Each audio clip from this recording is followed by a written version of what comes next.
It is possible to build wealth without risk. And by the end of this video, you're going to learn how to do just that. My name is Darius. And I'm Carmen. Our Canadian crew, we are so excited to introduce you to our new BFF, Richard Canfield. Well, I'll say our new old BFF, because we have been in contact for years, but this is the first time that we have had the pleasure of having him join our channel. So let's introduce Richard to the scene. Richard is the best-selling author of Canada's Guide to Wealth Building Without Risk, and he is an authorized infinite banking practitioner with the Nelson Nash Institute. Richard is committed to helping Canadians get more control over their financial lifestyle. And a caveat out there, I know we are talking to our Canadian family, but even if you aren't from Canada, I can assure you that you are going to get so much knowledge from our friend Richard. Welcome, Richard. Happy to be with you guys. Excited to join you on the program and see if we can add some value to your amazing audience. You guys do an incredible job getting the message out, sharing a lot of important value that Nelson Nash instilled in us. And so I'm grateful for the work that you've done and the people that you serve. And so thanks for keeping the torch lit. Thank you so much. Thank you so much. So, Richard, let's jump right into it if you allow us, because I want to know, how did you find out about the benefits of whole life insurance? Well, it really started for me when I got this book, Becoming Your Own Banker. We refer to it, of course, as the Black Book. In my opinion, it's the Bible for infinite banking. And that was in 2009. So it was quite some time ago. And at the time of my life, I was a licensed realtor in the city of Edmonton, Alberta. Go Edmonton Oilers! And I was, I was busy, active in a variety of other things. I was doing a couple little like kind of side projects and businesses at the same time. And a colleague, really good friend of mine, Jason Lowe, who's also an infinite banking practitioner, amazing guy. He introduced me to the book. He said, "You really need to go buy this book, Rich. And once you read it, book a time with me. Let's sit down and talk about it." And what really got me excited about the book was this concept of that you could become your own banker, as the title indicates. When earlier on in my life, going back about 10 years prior to that, I had learned that you could do private lending. I was really active in real estate investment at a very young age. I was basically a landlord with my family. We built our first suited house, with an up-down suite in it when I was 12 years old.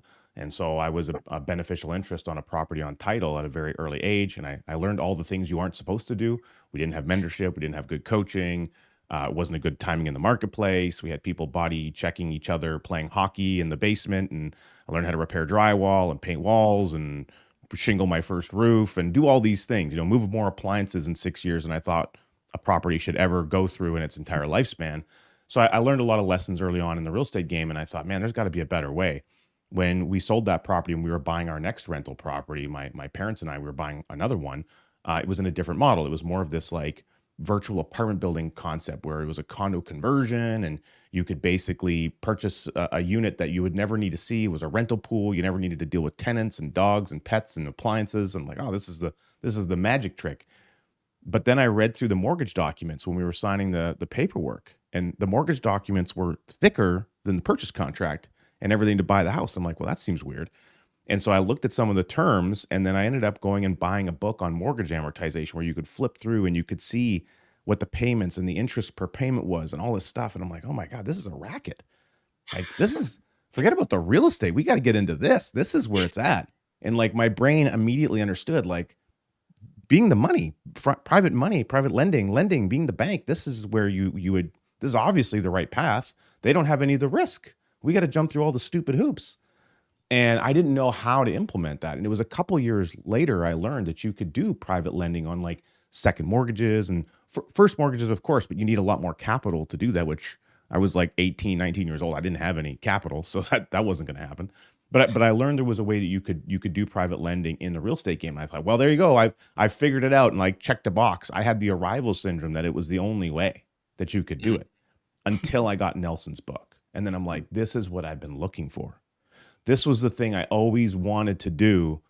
And now I understand there's a way that I can do it. And I struggled a little bit around the insurance component because, I like many people, had a bit of I was a bit bullheaded around the idea of insurance. I'd had some previous experience with insurance and insurance people that wasn't particularly positive. And how often do you hear that, by the way? You know, Yeah, often. everyone's bumped into somebody, and I actually think it's a really wonderful and glorious profession. We help people in such tremendous ways. But my experience very early on in my youth just wasn't like that.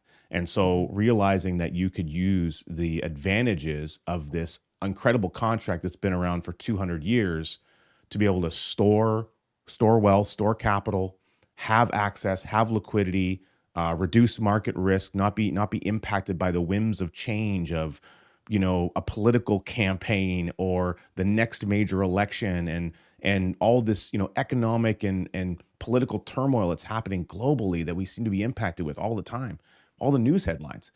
That has no impact on my whole life insurance contracts that I have many of, and my ability to access and tap into capital using the insurance company's money so that my money is always rocking and rolling and moving forward every day. Cash value grows every day. Literally, I went to bed, just got up. Imagine that. I got more cash value in the bank than I had the day before. That is a peaceful, stress-free way of life. Man, you can say all that again. And we're done. Okay, That was so I bought the phenomenal. property.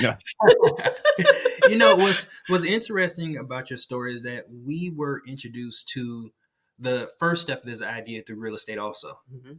And there's a lot of people that I come across in this industry who use whole life insurance cash value, whose also introduction to it was real estate.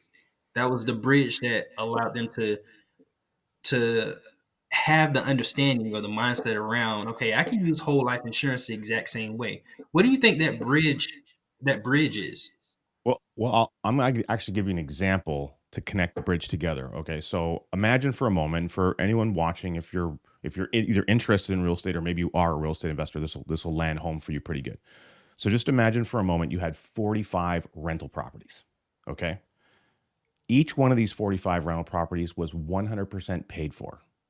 Okay, you didn't have to make a mortgage payment, and so you've got positive cash flow, and each one of them was growing in equity. Okay, so everything's working really well. And if you needed access to money, you could literally access that equity and borrow against those properties up to 90% of their value proposition, of their appraised value, and go and apply that capital to some other endeavor with no questions asked. And you could control the repayment terms. Sounds pretty good. In fact, some would say it sounds too good to be true. Well, property, our brain thinks the word property and it pictures like a house. Maybe it's your own house or house you have, or that picture, a stock photo of some kind. That's what your brain materializes.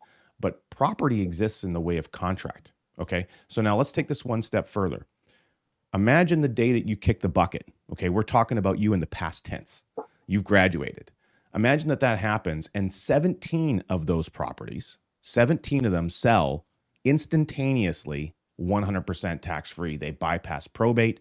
They don't have to, it doesn't matter what the real estate market condition is. They sell for their highest ever appraised value, and you don't even have to pay any real estate commissions. Not to throw the realtors under the bus. I used to be a realtor. So, but just imagine how amazing that would be.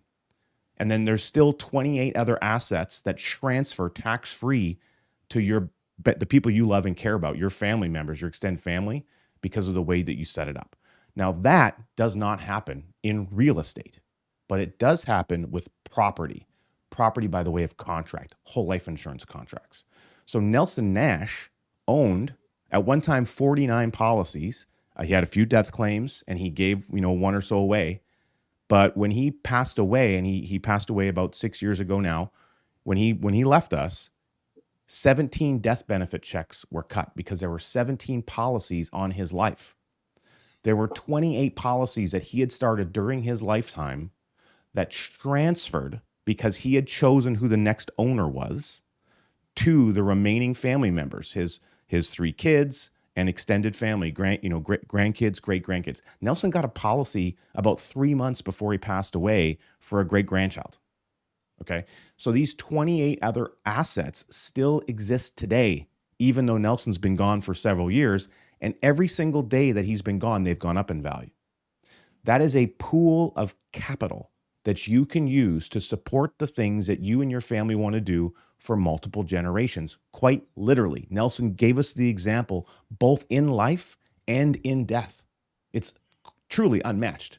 He's not even here, and he's still teaching me stuff. It's crazy.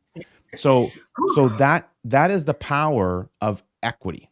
The reason that real estate investors tend to gravitate to things like whole life insurance once they understand what it can do is because the same vocabulary of descriptors that appeals to real estate investors exists in whole life insurance. So you want to be able to build equity. Check, you can do that in whole life insurance. You want to be able to access it using liquidity without selling the asset.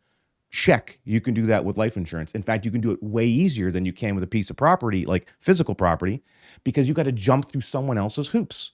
You need to go find a private lender. What do you do when the banks are freezing capital and they're not lending, which some of them aren't doing right now? Well, you need to go find a different source of money. You're always seeking someone else's money to pledge your collateral so that you can get money to go do something else. That's the real estate investor's track. Well, you don't need to do that with whole life insurance because the someone else is the insurance company and you co-own those guys. Right. You co-own the lender. What better person to borrow the money from? And they don't, you know what? They don't ask you any stupid questions. It doesn't show up on your credit report. Doesn't impact your credit score. It doesn't, they don't ask you for a payment every month. You should be making one, but they don't ask you for it. So the way that you can screw it up is often the same way you can screw it up in real estate, by not making payments, by not following through, by not upholding your personal commitments. These kind of things, the same things that can screw it up for the real estate investor, although there's more things, the market, interest rates, inflation. There's other things that can screw it up.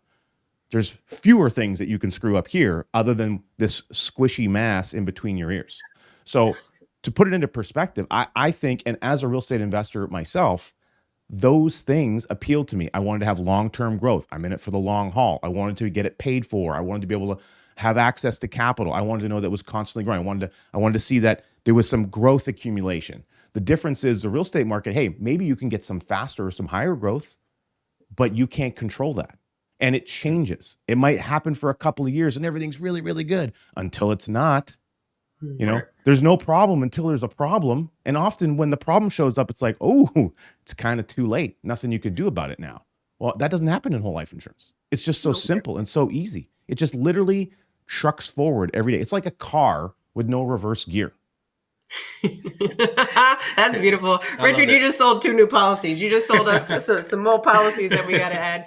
And you got me so emotional sharing that. The reason being is because I'm thinking legacy. We're parents, your parents, all the parents out there who are sitting watching this thinking, how do I get Jimmy to school? How do I make sure that Jimmy and Susie, have everything that they need? Like you just so eloquently illustrated what parents can do to solidify their legacies by just having an asset such as a whole life insurance policy. So thank you so much. I've never had anyone or heard anyone break it down the way you did. And it was so simple and just perfect. It was money. Yeah, no, that's a second really good comment, Rich. When we talk about real estate, and comparing it to that or bridging it with whole life insurance, the difference between the two is taxation. When a death benefit passes on to a beneficiary, it's not taxed. However, any transactions that happen with a real estate property being sold or income that comes in, we have to pay taxes on it. When we think about whole life insurance for the area of Canada, is there a difference in the taxation of the product in Canada versus the experience we have in the States where it's not taxed? So yeah, I'll expand on that a little bit. And so, because I know you have a lot of Canadian listeners, and often what I find is that because there's so much content available, once people are starting to kind of down the rabbit hole or exploring this concept, they see all kinds of things and they say, oh, well, this doesn't work in Canada. I'm like, well, it does, because I've been doing it for 16 years, so it works really well. In fact, to some degree, in some aspects, it might even work better in Canada in certain areas. So there's no one side. Everything is different between two nations. But what matters is that the concept is not different.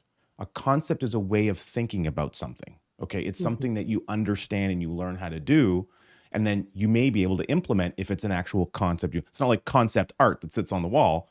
If you think about a concept car, right? Well, they create these cars, and then some of them make it into production and some of them don't. So that's a concept. So a concept, infinite banking concept, is exactly that. But when you begin implementing it as a process, the process of becoming a banker is something that you do. Right now, you are your own banker. You just didn't realize you were abdicating the responsibility to some other Yahoo at a brick and mortar bank. It is actually you, and it should be you. You've just been abdicating it your entire life and didn't know.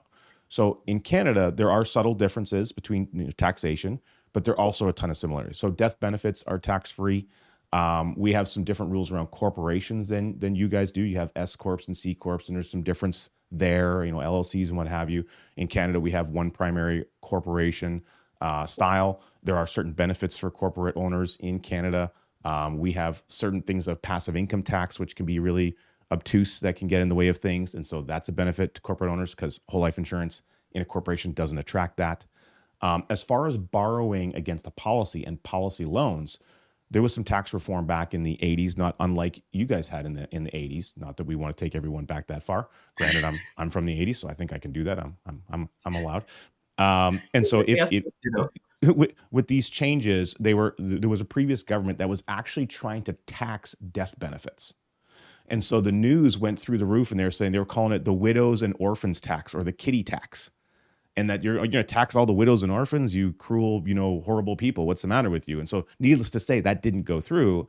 And they said, okay, well, we have a whole bunch of wealthy people that are socking money into these types of contracts, things like this, and single premium life and all these things that existed at the time. And they said, that's not cool because they're accessing it and then they're not paying tax. And so we're never getting, taxed in any way. So they created it, similar to the United States, you guys have a cost basis calculation, an adjusted cost basis. The formula is different in Canada than it is in the States. At least that's my understanding. I can't speak to your formula, but I know ours pretty good. And anytime that money comes out of a policy through a variety of ways, you could actually withdraw it. Don't recommend that. There's a relevance to the adjusted cost basis. Okay. And so in Canada, if you take a policy loan that is over and above the adjusted cost basis, then you can have a taxable event. But if you put the money back in before the end of the tax year, well, then there's no problem. And then additionally, even if you had a taxable event, if you're making loan repayments in the following and subsequent years, you get a tax deduction. So the net result is you can equalize the tax, and also you can control the tax environment if you know what to do. Now, if you also have equity in other places, real estate, home equity line of credit, something like that. Let's say that you're going to have $100,000 extra income for this year. In December, 25th, could you do a transfer off a line of credit and put it back in a policy and then borrow it back out again on January 1st? Like, as an example. Okay. Right. So in other words, there's ways around things, and people they take a little bit of information and they do what Nelson Nash said. They jump to an absurd conclusion. Mm-hmm. So everything works just fine. There are workarounds. There's several of them. In Canada, most financial professionals will promote this simple, easy way, which is instead we go and borrow from a third-party lender. Okay, now that is fine. However, you need to understand that you're still responsible as the banker, and we want to minimize how much contact or implementation you have with third parties, because now you're giving up some measure of control. And there are ways to think about this differently if you actually take the time to do it. So we actually, in one of our podcast episodes on the Wealth Without Bay Street podcast, I explain this and I even draw it out visually. And it's episode 100. We made it episode 100, so it's really easy to find. And in fact, for my clients, I make that annual homework. If they're going to be my client, you have to watch that at least one time per year. Because if you're going to have a problem in the future, when do you want to start planning for it? Right now. But beyond that, I mean, even that in my opinion, is a blip on the radar. It's basically no impact. You can still access money tax-free. You just have to do some extra work to get it done. And ultimately, it's not about, Nelson said, this is not a tax program. This is about who's the banker in your life. So let me ask you this question. If I wrote you a check today for $250,000, thank you. The only quantifier is if you guys cash the check, you got to pay some tax on it. Do you want the 250 grand? Yeah. So you're telling me the tax isn't a problem? No. Now, if you give me a check for $250 and I got to pay taxes out of that, sign me up. Imagine that. See, people take a little bit of information and they jump to an absurd conclusion. Yeah. Mhm. Yeah. I love that example. You're right. And Because I'm like glad we innately asked it. I was like, wait, oh no, we good. We Yeah. good, because again, it's the mindset, it's all of these things that we're reprogramming and retraining as we're learning how to be the banker, how to take ownership, how to create wealth, how to just have better financial conversations that you guys do so well on the Wealth Without Bay Street podcast of making it informative and entertaining at the same time. So thank you again for everything that you all do. Yeah, and this is exactly why we wanted to have this conversation with you, because of those little simple little differences that for Canadians they need to know prior to, and you need to work with somebody like Richard Canfield so that you can understand those nuances that differ in Canada versus the United States. And again, like you said, the concepts. At the end of the day, if you can just get the concepts, then we can copy and paste wherever we are, right? Because we get people from all over the world that say, "How can I do this?" So as long as you get the concept, then you just have to meet up with individuals who are living the dream and doing it for themselves, so they can point you in the right direction. Right. Now, Richard, you actually go ahead. Well, I was What were just you going going to to say? say, coincidentally, we just did a session on Saturday here, the previous Saturday. We do a quarterly group coaching for our clients, Mhm. and in those quarterly, we open it up. We do a lot of breakout sessions. We get people to know each other in our community a little bit, and we bring some additional training. So I actually went over some interesting content around like the timing and relevance of when you pay premiums, and it varies a little bit by insurance company. But I walk through, hey, okay, there's a difference between paying monthly versus annually, in that you're going to pay basically an administration charge for that, Mhm. which may be different with certain companies. Some companies might be really high, some maybe not so much. But when you look that over time, okay, that adds up. That's like the death of 1,000 paper cuts. Okay, that can Yeah. add up over time, slicing away at some little pieces of your wealth. But more than that, when you fund the flexible premium, the paid up additions premium, it goes by different names with different, every company has their own little name that they give it. But I Mhm. just call it flexible premium because you get to choose if you want to put it in or not. But when you fund that, and depending on the time of the year relative to the policy, the earlier for most carriers, the earlier in the policy year that you fund it, the better the impact on your dividend. And then that is now a catalyst to every future year for the rest of your life. So that's something that the insurance company doesn't control. That's something that you control. So we spend a Right. lot of time talking about the policy owner's behavior in relation to their own outcomes. In fact, I call it the behavior tax, because your behavior tax could be the difference between an extra 5 to 6% on your entire family's wealth that's tax free that you could pass on or have access to if you understand what you're doing. And so Right. that's just one example of something we walked through recently that we do for our quarterly client coaching gatherings. And then not only are they a ton of fun, it's a great way to start building community and getting people across an entire nation, connected around something that's fundamentally core to how they're running and operating your life. Because the infinite banking concept, when implemented, is a lifestyle. It is something that you do ongoing. It's not a product that you get on the shelf. It is a thing that you incorporate into the fiber of your being that you continue throughout life. Mhm. Yes. And I couldn't agree with you more, Richard. When you are able to pull more people into one room who have similar mindsets and are achieving similar goals, it is such a powerful community to be a part of. And that's something that we also do with our clients too. So I'm so glad that, again, we're continuing to be like minded in our efforts to continue to serve our audiences and serve our nations because it's just so important. Like you said, this is a lifestyle. Sometimes we feel that the myths that there's misinformation out there, right, as far as the infinite banking concept is concerned, and we never want to create these sound bites and these crazy things that people are putting out on the internet these days. We want people to truly understand this process because it is a lifestyle. It's something that you need to commit to if you decide that this is something that you want.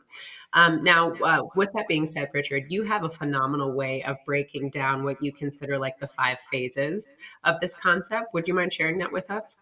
Yeah, I mean, I'll do that with a little image here. So I have an image that we created. It's actually in one of our books. We have 4 books now. In fact, our most recent one is "Don't Spread the Wealth" that we just released. It's all about family banking meetings and Mhm. don'tspreadwealth.com. So great book. It doesn't see borders. It's not Canadian or American. It's about the ability to have important conversations about making financial conversations fun and energetic and value adding into your family life in such a way that you can create continuity on the things that you want to do over the long term and the generational aspect. It really happens with that thinking, the behavior, and the connection that you can create at the family level.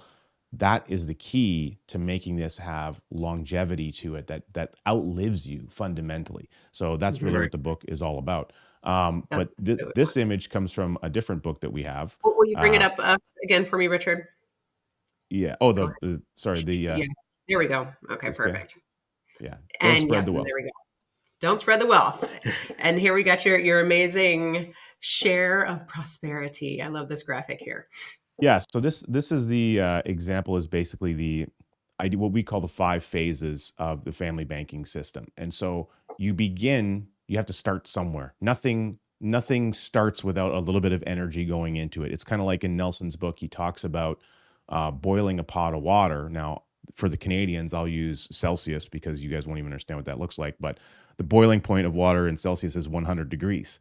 Okay. Mm. And so you bring a pot of water to boil, and if you bring it up to 99, you got really, really hot water, but it's not boiling yet. You don't have that live steam effect until you cross over 100 degrees. Now, for you guys, I think it's 212 Fahrenheit. Same idea. Okay. So that boiling point of water, all the energy goes into heating it for a long time up to the point. And if you just turn the burner off or you take the pot off, you've basically given up the power of what you're about to create because you didn't finish, you didn't get complete. So that energetic aspect of boiling is indicative of how a policy often grows. And so we look at capitalization, and that's this piece here. And you'll notice, okay, so we're putting some money in. You see the arrow's a little bit bigger. You still have access to money. Maybe you don't have access to as much as you put in out of the game right away, but you are beginning that process. Banking as a process is when you're starting to incorporate this in your life. Your family's growing, your life is changing, you have needs, you have financing needs. You need to go and buy vehicles, you need to buy property, you need to maybe fund education, you probably got to buy a wedding ring, maybe you need to fund a wedding, like all these things that you need to do. Money is flowing away from you. How much of you are you containing so that you can cycle that flow in an ecosystem? Think of an aquarium where a fish or multiple are living for a long period of time, and the water is cycling that whole time in that ecosystem. It's the same thing that you're doing with your capital. Then as your family grows, you're practicing family banking. You are incorporating this now. You go on a family vacation, set up 30 minutes with your young kids, get them some ice cream, start talking to them about how you funded that vacation from the family banking system, and that you have to put the money back in so that if you want to go on another vacation, you're going to access it from the family banking system. Little subtle things like that will endear those children to the idea that you do things differently than other people. As we Right. cruise through time, eventually you're going to be collecting a passive income. What that looks like, you see the family has grown over here, okay, to a large degree. And eventually we have graduation. That's the day when we're talking about you in the past tense. You're no longer with us. You've moved on. Well, that legacy value cruises back, and it has the ability to reiterate the capitalization phase for other members of the family. And to give you a little bit more context or an example on that would be, looking at, so I'll use in my own family, my own kids as an example. And of course, my kids are, 6 and 8. So we're quite new into this still foray of parenthood and what have you. Hmm. But I plan on having really large policy loans on my kids' policies because Hmm. they're not my kids' policies. They're the family's policies, which means they're Right. mine first because I'm the patriarch of the family that's doing all the things, my wife and I, that's helping them make themselves through life, funding education, going on family vacations, all the, birthday parties, all the things we do. People will spend like $300,000 raising a single child over the child's lifespan. Like, it's a crazy amount of money. If you're parking all that money in a prison that you can't touch, and then you're going without and complaining about how you don't have any money because you're planning for a future for your kids, what if you put some utilization on that capital by changing the location where you're storing it? Okay. So Right. we use our kids' policies now for several things. I'm doing a fence project here over the next couple of days. It's not a lot of money. It's maybe 800, $1,000, but boom, policy loan is going to come from that. And I can talk to the kids as the kids are painting, as the kids are learning how to use a power drill, all these things that they're going to do. We're incorporating skill sets and a conversation. So I'm trying to Hmm. bring it in at every stage that I can. Now, when I kick the bucket, one day in the far, far distant future, there's going to be a tax-free chunk of money that shows up. And I expect to have large policy loans on my kids' policies because they have a place to put that money now. And they'll have an incentive to put that money because they'll see how much they're going to get. And if they have their own children, they'll think, wow, I'm going to want to repeat that process that dad set up for us. Okay. And now imagine, let's just say that my kids are, I don't know, 65 or something the day that happens and I'm gone. Well, imagine that they've got $700,000 in cash value, and there was $500,000 in policy loans, and then all of a sudden they can take it and they can smash all those down to zero. They have all of that room. That's the equivalent of backdating a policy 65 years. I love that. By the way, I learned that from Nelson Nash. We cannot make up time. You can earn more money, you can create more wealth, you can invest more. There's all these things that you can do. What you cannot do is make up time unless you have a whole life insurance policy and you have a windfall, a place where you can stick a windfall amount of money. You can literally like reset something as though it was, you got a 65-year-old policy on day one, sort of a scenario. So it's a really powerful way of connecting people together using a financial instrument where you have the epitome of control. Oh my gosh. Yeah. And go ahead. So the question I was going to ask you with that, you brought up a topic that we get often, and that is, Darius and Carmen, whole life is a ripoff because I should be able to get the cash value and the death benefit, or my beneficiary should be able to get both. So I'm curious to know how you communicate that, Richard, because we know that information is out there on the internet, right? We communicated with this book that's called Cash Follows a Leader.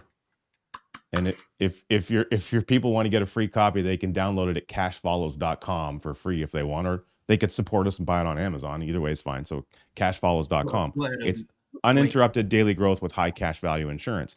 And in here, we walk through really the linkage between those two things. We have some great little like images and kind of cartoon images and stuff in here as well that we put together to visually connect the information for people. But, you know, so in Canada, policies are designed around a theoretical lifespan of age 100, whereas in the States, it's a 121. It used to be 100. See, it's colder up here, so we don't live as long, that sort of thing. And so everything is actuarially calculated, okay? And so there's two parts to your question. There's the question you ask, and then there's the question that you didn't ask. The second part of that question is, how is the insurance company able to even do this? Yes. Okay? Because those two things actually go hand in hand. And let me explain it like this. By age 100 in Canada, 121 in the States, cash value, which is your asset. If you're filling out your balance sheet, assets and liabilities, it goes in the asset column. Cash value must equal the death benefit, the eventual death benefit by age 100 or 121. They become the same. The reason that happens is because the cash value is a present value representation of a future death benefit. So it's because they're different terms, the brain separates them. But they're not actually separated. They're connected. They're the same thing represented at two different points in time. So the cash value actually is the death benefit. It is the thing that they use to pay it. So here's why it answers the second question that you didn't ask. How is the insurance company able to do this? Well, the insurance company has all the risk on day one. Most of their risk is at the very beginning for the first 10, 15 years. And every day that the cash value is building up, then their risk is actually going down. So if I get a policy and I put in whatever, let's just say $10,000 of premium and it buys me whatever, $500,000 policy, I've got $10,000 into the game. The insurance company is pledging $500,000. They got all the risk. Okay. Right. As that capital pile builds up and it gets closer and closer, because it's literally chasing after the death benefit. You guys have played tag before, right? Oh, yeah. Yes. Well, when you're playing tag, what do? You run. If you're running around and you're chasing someone, all you're trying to do is slap them on the back and say, I got you. You're it. Well, that's what the cash value is doing all the way to age 100. It's literally chasing the death benefit, and age 100 is going to go, I got you. You're it. Okay? Amazing analogy. Amazing analogy. Thank you for that. Yeah, because again, there's information that's out there, and then there's truth, and we want to bring clarity to this whole process. And we knew that you would be the best guest to help us do that. There's one more piece to that, and that is that people think that they want to talk about interest rates and how much interest does the policy get, and they throw around all these stupid percentages. Look, you want to know what makes a policy grow? Death benefit. So if the cash value must equal the death benefit by age 100, the only way to make the cash value grow is to increase the death benefit, isn't it? Yep. So everyone wants cash value and they say, oh, that death benefit, that's not even important. Well, actually, technically, if you really Yeah. want more cash value, it is the most important thing because it's literally going to tow kicking and screaming the cash value up with it every single day. So the more that you can leapfrog your death Mm. benefit forward by being a good steward of your behavior, the more that you can create in future value. So I'll give you an example. I have a policy that is on my wife and I call it my tax policy. All right. It's a corporately owned policy in Canada. There's a reason for that. We get taxed a lot in Canada. So this particular policy, I know what my, roughly speaking, ballpark, what my corporate taxes are going to be. And I set money aside every month. Every time I earn revenue, I set a percentage aside into an account for that. Well, Mhm. rather than just building up an account and then sending the money to the Canadian government to say, see you later, and never to see it again, I instead fund premiums and then I borrow from that contract to pay the Canadian government so that my family benefits from the tax dollar before the Canadian government does. Mm. Okay. And then the next year, I have to keep that process going. So I replenish the loan value and I make more revenue than what's necessary for the tax bill. And then I Right. fund the premiums again. And then I lather, rinse, and repeat that process. And although it might have been hard for the first 1 to 2 years, it's certainly not hard anymore. It's very easy. I'm not changing a whole lot. I'm still paying the taxes. I'm just changing who gets to benefit from the money. Now, if I put in, as an example, I think the flexible premium is about $26,000 or something for my wife's policy. The moment I do that, it buys like somewhere in the area of like $110,000 of future death benefit. Right. Right. Like Amazing. like a really Amazing. like a really good amount. So that Mhm. means I took today's crappy dollars and I guaranteed a future dollar that's much greater than it. So although it might not be fully solving the inflation problem, I definitely made sure that the dollars today are creating a much higher value that's now guaranteed because I've locked it into the contract. Okay. So I get to control that. There's no other financial instrument that I know of that allows you that level of control over a future outcome. Awesome. Awesome.